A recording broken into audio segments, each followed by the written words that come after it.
नमस्कार। आज हम अपना 18वां चैप्टर पढ़ेंगे। वो हमारा चैप्टर है वर्ब। वर्ब का अर्थ होता है क्रिया।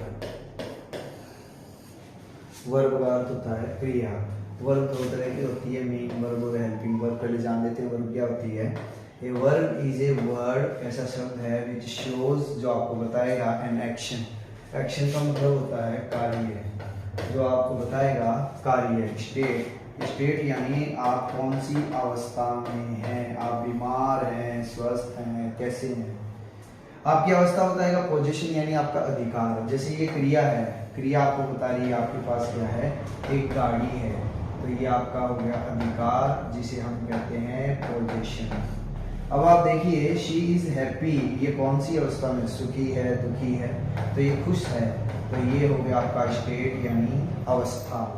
मोहन ईट्स, वह खा रहा है, क्या खा रहा है, एन एप्पल, तो ये आपको ये बता रहा है कि वो कोई कार्य कर रहा है, यानी वो क्या है, किसी एक्शन में कोई एक्शन कर रहा है। तो क्रिया वह है जो तीनों काम आपको बताएगी, स्टेट, पोजीशन यानी आपका अधिकार, स्टेट यानी आपकी अवस्था, और कार्य। वर्ब से हमें ये तीन बातें पता चलती हैं, मेन वर्ब और हेल्पिंग वर्ब। तो मैं बताऊं, कोई भी व्यक्ति सब्जेक्ट होता है, सब्जेक्ट के साथ वो निश्चित रूप से कोई कार्य करता है, वर्ब करता है, वर्ब के अकॉर्डिंग वो क्रिया आएगी। उस क्रिया से आपको क्या पता चलेगा, टाइम पता चलेगा, और इस टाइम को ही हम क्या कहेंगे, टेंस कहेंगे। फिर टेंस से तीन तरह का हमें समय पता चलेगा। एक पता चलेगा प्रेजेंट, फिर पता चलेगा पास्ट, और फिर पता चलेगा फ्यूचर। तो वर्ब एक मुख्य पार्ट होती है। वर्ब से आपको ये पता चल जाए कि सब्जेक्ट ने काम किया है, वर्ब से ये पता चल जाए ऑब्जेक्ट ने काम किया है, ऑब्जेक्ट के द्वारा कोई काम हुआ है, तो उसे कहते हैं वॉइस। सब्जेक्ट के, वर्ब ये बताते सब्जेक्ट ने काम किया है एक्टिव वॉइस, वर्ब ये बताते ऑब्जेक्ट के द्वारा काम हुआ है पैसिव वॉइस। चलिए आगे हम बढ़ते हैं। तो हेल्पिंग वर्ब और मेन वर्ब होती है। हेल्पिंग वर्ब की संख्या होती है 24 वर्ब, 24 होती है। तो ये होती है प्राइमरी, और हेल्पिंग वर्ब को एक्सिलरी वर्ब किया जाता है। ये कहा जाता है मन की कंडीशन के ऊपर। बाकी जो 13 बज गए वो मॉडल एक्सिलरी वर्ब होता है, होती है हेल्पिंग वर्ब। इन सबको प्राइमरी कहते हैं क्योंकि ये हेल्पिंग वर्ब मेन वर्ब के रूप में भी यूज होती हैं, ये मेन वर्ब के रूप में यूज नहीं होती है। तो जैसे मैंने लिखा, पहले आता है एम, फिर आर, फिर इज, हैज, हैव, हैड, फिर आ जाए डू, डज, डिड, और फिर आ जाएगा वॉज और वर। 11 नंबर का हो गया हमारा वर्ब हो गया। तो आप देख रहे हो ये सारी हेल्पिंग वर्ब है, इनको मेन वर्ब भी कहते हैं, इसीलिए इन्हें कहा जाता है प्राइमरी हेल्पिंग वर्ब। ये मेन वर्ब के रूप में भी कई कबार जब सब्जेक्ट के अंदर अगर सेंटेंस के अंदर अगर वो मेन वर्ब नहीं है, तो इन हेल्पिंग वर्ब को मेन वर्ब मान लिया जाता है। जैसे मैं लिखूं आई एम प्लेइंग, मैंने लिखा आई एम प्लेइंग, तो ये यहाँ पर हेल्पिंग वर्ब हो गई और ये हो गई मेन वर्ब। अब आप देखिएगा, मैं लिखूं आई एम ए बॉय, यहाँ पे कोई काम नहीं है, तब इसे हम क्या मान लेंगे, मेन वर्ब यानी मुख्य क्रिया मान लेंगे। जैसे कि आप देख रहे हो यहाँ पर हेल्पिंग वर्ब एक मेन वर्ब हो गई। अब इस दूसरे वाक्य में हेल्पिंग मेन वर्ब ना होकर इस वजह से इस हेल्पिंग वर्ब को मेन वर्ब, तो इसे प्राइमरी हेल्पिंग वर्ब या मेन वर्ब के रूप में भी यूज हो जाते हैं। अब आ जाते हैं मॉडल वर्ब। 13 होती है कैन, कैन का पास्ट होता है कुड, फिर होता है शैल, शैल का पास्ट होता है शुड, फिर आप लिखिए विल, विल का पास्ट होता है वुड, फिर होता है मे का पास्ट होता है माइट, जैसे कि आप देख रहे हो। फिर मैंने यहाँ पे लिखा यूज टू, फिर मैंने लिखा ought टू। ध्यान रखिएगा, यूज जो मेन वर्ब नहीं है, हेल्पिंग वर्ब नहीं है, यूज टू होगी ought टू। फिर मैंने लिखा मस्ट, फिर मैंने लिखा नीड नॉट, और फिर मैंने लिखा डेयर नॉट। तो जैसे कि आप देख रहे हो, तो ये 24 हेल्पिंग वर्ब हो गई। इनका कार्य है मुख्य क्रिया की सहायता करना वाक्य निर्माण में। मुख्य क्रिया विच performs main function in the sentence, जो मुख्य कार्य करेगी। फिर आगे हम आ जाएं फॉर्म्स ऑफ मेन वर्ब। आज तक मैंने 5 लिखे हैं, आज तक आपने 3 पढ़ी होंगी, 5 होती हैं। और ये इन्फिनेटिव ईट, ईट का मतलब होता है खा, ड्रिंक यानी पी। अगर मैं यहाँ पे लिखूँ तो ईट, तो ये एक दर्शाने का तरीका, मेन वर्ब होती है ये टू ईट। ईट यानी खाना और ईट यानी खा। 2 लोग अगर खा रहे हैं तो 2 लोगों के लिए वर्ब की फर्स्ट फॉर्म आती है, सेकंड फॉर्म फिफ्थ फॉर्म के लिए आती है ए। अब हर हेल्पिंग वर्ब यूज होगी मेन वर्ब के साथ, तो थर्ड फॉर्म के साथ यूज होती है हैज, हैव और हैड। अब तीसरी फोर्थ फॉर्म आप अगर देखिएगा, ये फोर्थ फॉर्म यूज होती है इज, एम, आर, वॉज, वर। क्योंकि मेन वर्ब है तो निश्चित रूप से उसके साथ हेल्पिंग वर्ब आएगी। लेकिन एक ऐसी फॉर्म भी है जो घटना एक बार घटित हो गई है, यानी पास्ट टेंस होता है। एक बार कोई घटना घटित हो जाती है तब उसके लिए यूज होता है सेकंड फॉर्म। ये कोई काम हो चुका है, इसलिए पैसिव में वर्ब की थर्ड फॉर्म यूज होती है। फिफ्थ फॉर्म के साथ भी कोई हेल्पिंग वर्ब नहीं आती है, is, am, are, has, have, had और ये आपने देखा वॉज, वर, ये यूज होते हैं। अच्छा जी, अब इनके हम फॉर्म्स ऑफ वर्ब बनाते हैं। अगर 2 लड़के आर, इसके लिए यूज होता है, ये होता है प्रेजेंट टेंस और इसे कहा जाता है पास्ट टेंस।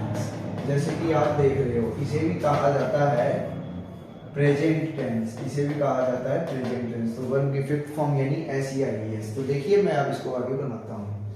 तो देखिएगा, देखा कि मैंने लिखा है वर्ब की first form, second form, third form, fourth form. मुख्य क्रिया की मदद के लिए हेल्पिंग वर्ब आती है, लेकिन प्रेजेंट टेंस, पास्ट टेंस और प्रेजेंट यहाँ पर फिफ्थ फॉर्म के लिए आप देखेंगे यहाँ पर कोई हेल्पिंग वर्ब नहीं है, ये निश्चित घटना हो चुकी है तो इसके लिए सेकंड फॉर्म यूज करते हैं। तो इसे कहा जाता है प्रेजेंट टेंस, पास्ट टेंस और इसे कहा जाता है पास्ट पार्टिसिपल। इसे कहा जाता है पास्ट पार्टिसिपल और इसे कहा जाता है प्रेजेंट पार्टिसिपल। तो हम आगे बढ़ जाते हैं। तो पास्ट पार्टिसिपल और प्रेजेंट पार्टिसिपल हो गया। तो 2 लोगों ने कल खाना खाया था एट, और पहले खाना खाया था एटन, अभी खाना खा रही हैं एटिंग। एक लड़का खाना खा रहा है एट्स। जैसे कि आप देख रहे हो ड्रिंक, 2 लोग पानी कल पी रहे थे ड्रैंक। अगर आज 2 लोग पी रहे हैं तो ड्रिंक, सिंगुलर प्लूरल दोनों होता है ये। उन्होंने कल पानी बहुत पहले पिया था ड्रंक, आज पानी पी रहे हैं या कल पी रहे थे ड्रिंकिंग। और एक लड़का पानी पीता है तो उसके लिए आ जाएगा ड्रिंक्स। जैसे कि आप देख रहे हो 2 लोग कल सो रहे थे, कल सोए थे स्लेप्ट, वो पहले सोए थे स्लैप, अभी सो रहे हैं स्लीपिंग। और एक लड़का सोता है तो उसके लिए आता है स्लीप्स। 2 लोग अगर सो रहे हैं तो आएगा, क्या कहेंगे आप, फर्स्ट फॉर्म। तो ड्रिंक, ड्रिंक यानी पी, और टू ड्रिंक यानी पी, टू ड्रिंक यानी पीना। स्लीप यानी सो, टू स्लीप यानी सोना। नो यानी जानना, जानो, और टू नो यानी जानना। रीड यानी पढ़, टू रीड यानी पढ़ना। प्ले, प्ले यानी खेल, और टू प्ले यानी खेलना। तो ये 5 रूप। कल आपने कुछ जाना था न्यू, बहुत पहले जाना था नॉन, और अभी जान रहे हो नोइंग, और फिफ्थ फॉर्म आ जाएगी नोज। ये तो एक कॉलम फिलअप करने के लिए, नोइंग यानी या तो आप सामने वाले को जानते हो या नहीं जानते हो, तो इसमें इसका कोई मतलब नहीं, पर हम कॉलम फिलअप करेंगे। रीड, हमने कल पढ़ा था रेड, आज पढ़ रहे हैं तो रेड, रीड, इनकी उच्चारण हो जाएगा रेड, और इसका भी उच्चारण हो जाएगा रेड। सो आज 2 लड़के पढ़ रहे हैं रीड, उन्होंने कल पढ़ा था रेड, बहुत पहले पढ़ा था रीड, इसीलिए हैज और हैड का यूज होता है। आज हम पढ़ रहे हैं रीडिंग, और एक लड़का पढ़ता है तब उसके लिए आ जाएगा रीड्स। 2 लड़के खेल रहे थे प्ले, बहुत पहले खेल रहे थे प्लेड, आज खेल रहे हैं। 2 लड़के कल खेल रहे थे प्ले, कल खेल रहे थे प्लेड, बहुत पहले खेले थे प्लेड, आज वो खेल रही हैं प्लेइंग, और एक लड़का खेल रहा है तो इसके लिए आ जाएगा प्लेस। तो ये फॉर्म्स ऑफ वर्ब हो गई। अब आप देखिए फर्स्ट और फिफ्थ फॉर्म कैसे आती है। मैंने एग्जाम्पल लिखा आई क्रिकेट, मैं क्रिकेट खेलता हूँ, तो यहाँ पर मैंने ऑप्शन दिया प्ले, तो यहाँ पे आई के साथ तो ऐसे नहीं लगता, तो यहाँ पे आ जाएगा प्ले।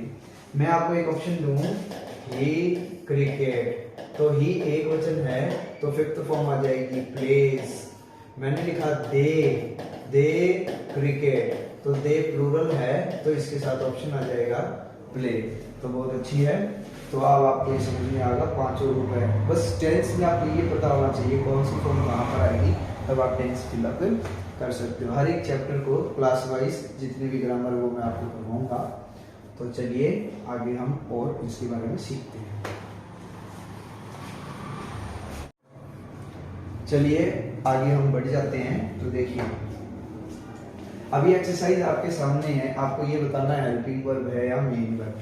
तो ईट आप जानते हैं मेन वर्ब हो गई, ड्रिंक भी हो गई मेन वर्ब, आप जानते हो ड्रिंक। स्लीप भी हो गई, अभी आपने किया, ये हो जाएगी मेन वर्ब। इज, तो इज, हैज, तो 24 हेल्पिंग वर्ब आपको याद कराने के लिए है मे, फिर हो जाएगी आर, फिर हो जाएगी शुड, फिर हो जाएगी वॉज, फिर गो नहीं होगा वॉज होगी। तो ये शब्द होंगे आपकी हेल्पिंग वर्ब, जैसे मैंने बोले किए हैं, ये हेल्पिंग वर्ब हो जाएंगी। और बाकी जो बची वो हो जाएंगी आपकी मेन वर्ब। तो नो हो जाएंगी आपकी मेन वर्ब। रीड हो जाएगी, रीड यानी पढ़, और टू रीड यानी पढ़ना। प्ले यानी मेन वर्ब। कम यानी मेन वर्ब हो जाएगी। कुक हो जाएगी मेन वर्ब। कैरी हो जाएगी मेन वर्ब। वॉक हो जाएगी मेन वर्ब। राइट हो जाएगी मेन वर्ब, और गो हो जाएगी मेन वर्ब।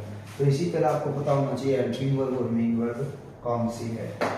फिर आगे आप आ जाइए, ये मेरे पास 24 एग्जाम्पल और है, तो आप देखिएगा इसमें हेल्पिंग वर्ब आपको छाटनी है। इज, एम, विल, फिर हो जाएगा कैन, फिर will, shall, must, had, was और वर। ये मैंने जितने भी गोले किए हैं ये सारे क्या हो जाएंगे हेल्पिंग वर्ब, और जो बाकी बच गए वो हो जाएंगे आपकी मेन वर्ब। जैसे कि आप देख रहे हो ये हो गया आपका मेन वर्ब, और ये हो गया आपका मेन वर्ब हो गया, सी हो गई आपकी मेन वर्ब।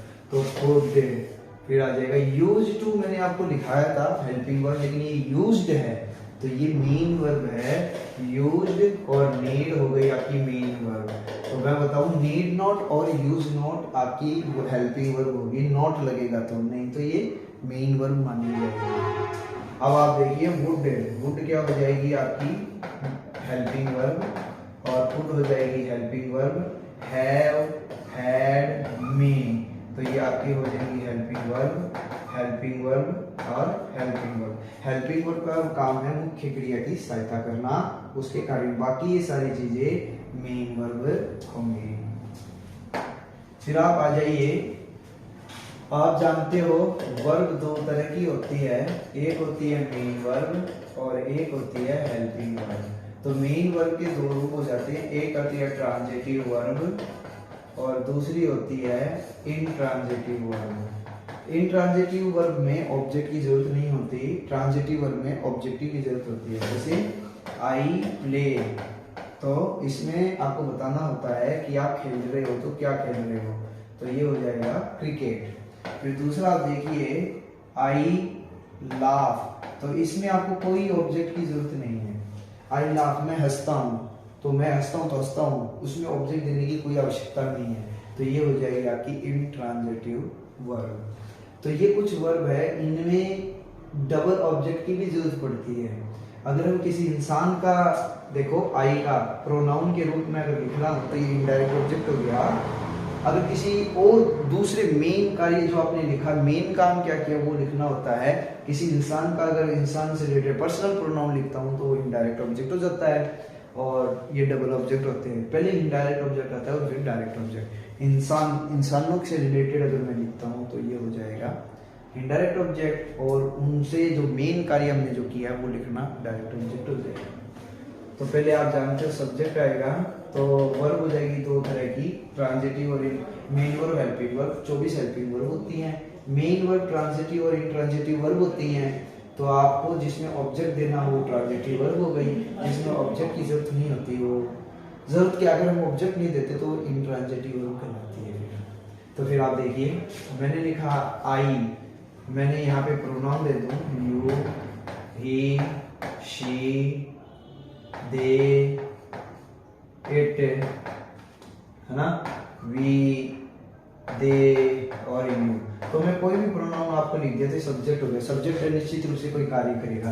कुछ वर्ब होती हैं जैसे गिव, तो मैंने दो काम हो गए, मैंने कोई सामान लेके आया और किसी को दिया, तो ये भी बताना होगा किसे दिया और क्या दिया, तो इसीलिए वहां पर जरूरत पड़ती है डबल ऑब्जेक्ट की। मैंने किसी को कुछ बात बताई, मैंने किसको बताई और क्या बात बताई, तो इसमें दो डबल ऑब्जेक्ट की जरूरत पड़ेगी। मैंने पढ़ाया, किसे पढ़ाया और क्या पढ़ाया। ऑफर, मैंने क्या ऑफर किया और किसे ऑफर किया। प्रॉमिस, वादा किया, क्या वादा किया और क्या किसे किया, तो ये दोनों चीजें बतानी होती है। तो पहले किसे किया, पहले इंसानों के बारे में बता दो, और क्या वादा किया है आपने, क्या ऑफर किया है, वो सारी चीजें डायरेक्ट ऑब्जेक्ट में आ जाएंगी। तो आप देखिएगा, मैंने ही टॉट मी, तो इनडायरेक्ट ऑब्जेक्ट हो जाएगा। आई गिव मी आ गया, तो आप यहाँ पे सब्जेक्ट चेंज कर दीजिए ही, तो ही गिव मी, उसने मुझे क्या दिया, तो आप बता दें, ये हो जाएगा ए बुक।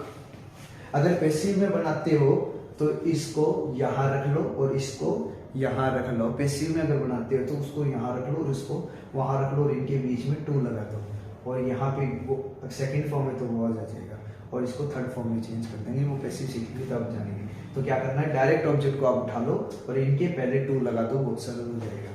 फिर यू आस्क मी, क्या पूछा मुझसे, ए क्वेश्चन, उसने मुझसे क्या पूछा, क्वेश्चन। तो ये सारी वर्ब वो होती हैं जिसमें डबल ऑब्जेक्ट देना बहुत जरूरी होता है।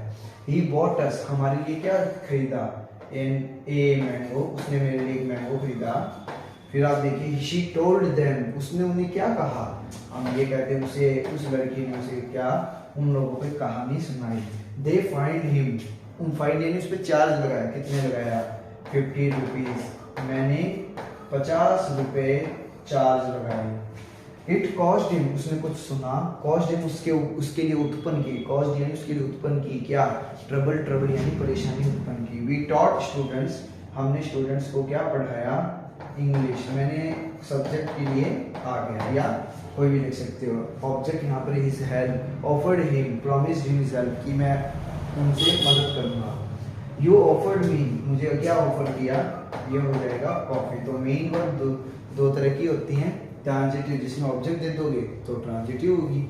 ऑब्जेक्ट अगर आप पूरी बात बता दोगे तो ट्रांजिटिव वर्ब है वो, और ऑब्जेक्ट यानी ये जो वर्ब है इसको कहेंगे हम, ये वर्ब के आगे ऑब्जेक्ट दे दोगे तो ये हो जाएगा ट्रांजिटिव वर्ब, और नहीं दोगे तो इंट्रांजिटिव वर्ब। वो कुछ वर्ब जहाँ पे ऑब्जेक्ट की जरूरत नहीं है तो भी वो इंट्रांजिटिव वर्ब कहलाती है। दोनों ही कंडीशन होंगी। ऑब्जेक्ट कईयों के तो आता ही नहीं है, और कईयों के आगे आप नहीं लिखोगे तो दोनों ही परिस्थिति में वो इंट्रांजिटिव वर्ब होगी। चलिए आगे हम देखते हैं, आई एम ए टीचर। तो आपको ये आखिरी बात बता दें, तो यहाँ पर देखिए, यहाँ पे मेन वर्ब नहीं है, तो ये हेल्पिंग वर्ब आपकी क्या कहलाएगी, मेन वर्ब। अब यहाँ पर देखिए, एम यहाँ पर कहलाएगी हेल्पिंग वर्ब, और टीचिंग यहाँ पर कहलाएगी मेन वर्ब की फोर्थ फॉर्म, जो कि मैंने फॉर्म्स ऑफ वर्ब आपका आईएनजी वाली फोर्थ फॉर्म होती है, जिसे हम प्रेजेंट पार्टिसिपल कहते हैं। मैंने लिखा राम, राम तो आपका हो जाएगा सब्जेक्ट यानी नाउन, हैज हो जाएगी हेल्पिंग वर्ब। इसमें मेन वर्ब नहीं है तो हम इसको हेल्पिंग वर्ब को बना देंगे मेन वर्ब। अब आप देखिएगा, हैज क्या है यहाँ पर, हैज क्या हो जाएगा यहाँ पर, हेल्पिंग वर्ब हो जाएगी, क्योंकि इसके आगे मेन वर्ब दी हुई है। ये किसकी मेन वर्ब है, डू की। तो मैंने आपको बताया डू, डज, डिड ये मेन वर्ब के रूप में भी होते हैं। हैज, तो हैज देखिए यहाँ पर हो जाएगी हेल्पिंग वर्ब, बीन क्या हो जाएगी, हेल्पिंग वर्ब। हेल्पिंग वर्ब भी मानेंगे क्योंकि मेन वर्ब नहीं है। अब आगे देखिए कि यहाँ पर आगे मेन वर्ब नहीं है, तो जो बाद में जो हेल्पिंग वर्ब आती है उसको हम कहते हैं मेन वर्ब, यानी ये हेल्पिंग वर्ब रहेगी। यानी ये दोनों ही हेल्पिंग वर्ब है, हैज बीन, लेकिन यहाँ पर मुख्य क्रिया नहीं है, तो जो बाद में आती है उस हेल्पिंग वर्ब को हम मेन वर्ब बना देंगे। अब यहाँ पर देखिए, ये हेल्पिंग वर्ब है लेकिन यहाँ पे कोई मुख्य क्रिया नहीं है, तो इसको हम मेन वर्ब बना देंगे। चलिए मैं आपको थोड़ा सा, अब जब ये हेल्पिंग वर्ब मेन वर्ब होती है तो इनके पांचों रूप भी होंगे, तो आप देखिएगा मैं आपको इन पांचों रूप बना के दिखाता हूँ। तो आप देखिएगा कि ये पांचों फॉर्म हो गए, तो ये वर्ब, कई बार हेल्पिंग वर्ब मेन वर्ब हो जाती है तो इनके 5 रूप भी बनेंगे। तो तो आप जानेंगे, पहले बनाते हैं डू के लिए। तो ये बनती है टू डू, डू यानी कर, टू डू यानी करना। ये इसका तरीका है, ये इन्फिनिटिव है, टू लग जाता है तो ये इन्फिनिटिव हो जाती है। तो डू, कल मैंने कोई काम किया था डेड, वो पहले किया था डन, अभी कोई काम कर रहा हूँ डूइंग, और एक लड़का कोई काम करता है तो उसके लिए आ जाएगा डज। फिर आप देखिए टू हैव यानी रखना, और टू हैव यानी रखना, हैव यानी रख। मैं कल कोई गाड़ी रखता था हैड, वो पहले रखता था हैड, अभी रख रहा हूँ हैविंग। एक लड़का गाड़ी रखता है हैज। हैड दोनों एक जैसी हैं। ये बहुत पहले हमने कोई गाड़ी रखते थे, और हैड कल परसों यानी थोड़े समय पहले हम गाड़ी रखते थे। तो कई बार ये मेन वर्ब के रूप में, तो ये मेन वर्ब के रूप में भी कई बार यूज हो जाती है, जैसे हैड। ये आगे आप विस्तृत रूप से अध्ययन करेंगे तो हैड कई बार एक साथ आते हैं अपनी किताबों में, आप एनसीईआरटी की बुक में कई बार देखते हो।